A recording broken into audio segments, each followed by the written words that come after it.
you're the short stick today, huh? How about this? Hot off the grill, Smokey Glen Farm out of Gaithersburg. We've got, wow, look at the, well, let's just go ahead. We'll bring you into here, David, as well. I want to bring in David. I want to talk to Ross as well, because this is not your traditional barbecue. I mean, No. You guys do something here that's a little special. Talk to me about it. That's right.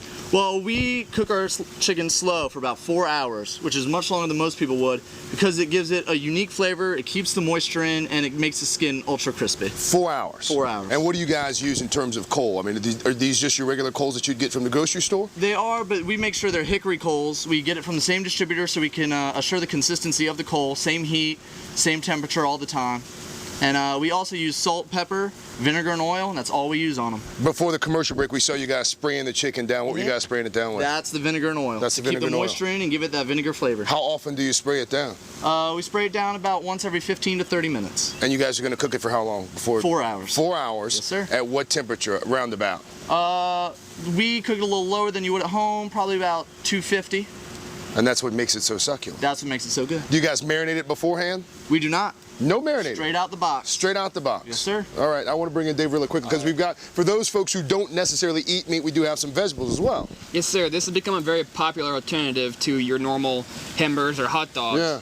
And we do actually marinate these in a balsamic vinaigrette dressing, just like you get at any grocery store, or you probably already have in your pantry. Yeah. We marinate them, we put them on the grill here. A little asparagus, little portobello mushroom here. Some portobello mushrooms. All you do is you put them down for about 2, 3, 4 minutes, flip them over, and just cook them until they're pliable and bendy. Nice. And these will turn bright green. And that's when you know they're ready.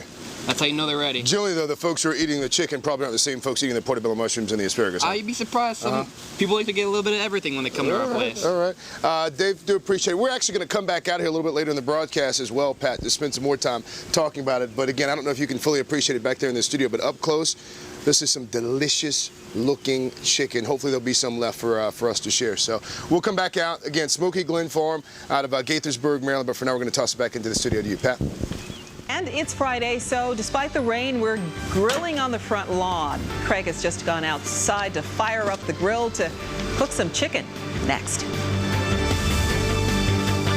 Back outside to check on those chickens. We're going to see how they're doing on the grill. Come back. 15. Well, it's owned by a family, but a lot of times it's owned by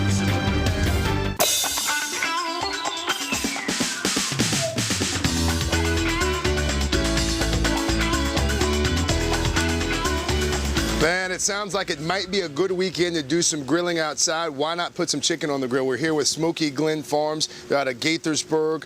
Got my buddy Ross here with me. These are the pieces of chicken that are ready. These are the pieces over here that are still slow cooking. What's the temperature right now?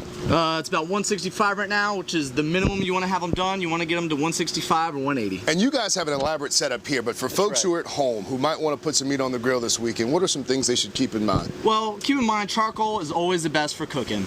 So you want to get yourself a Weber kettle grill, something like it, some type of simple charcoal grill, and you just use the same idea that we have, but in a home version. You'll take that, you'll keep the lid on, get it up to about 300 degrees, put your halves of chicken on. It's better to do the half chicken with the bone in than the breast. Why is that? It's better flavor. Better flavor. The bone marrow, the bones just give it the better flavor. And you also need a thermometer. A lot of folks like to eyeball it, like myself. Right. If you need to eyeball it, something you can do, turn the leg. If the leg turns, you're good. That's when you know it's ready. Yep, and if you need to, crack it open. See no pain? Oh, that's a good looking piece of chicken. You're good. So one of my biggest qualms with people who put meat on the grill is when they dry it out. How can you avoid drying out the meat? Constant movement, vinegar and oil, and low heat. 3 things you need. If you keep the heat high, you're gonna burn it, you're gonna lose flavor, you're gonna lose moisture. And you guys, of course, have been slow cooking this, so you've been at it for 4 or 5 hours. That's but folks at home who, just want to get it in, get it on, get it off, about how long should it take them? About an hour and a half to 2 hours on a grill. And you don't marinate? Nope, no marinade. And you don't use any sauce? Nope, just vinegar and oil, salt and pepper. And this piece is ready to go? Yes, sir. So I can go ahead and dig in, take a little bite here.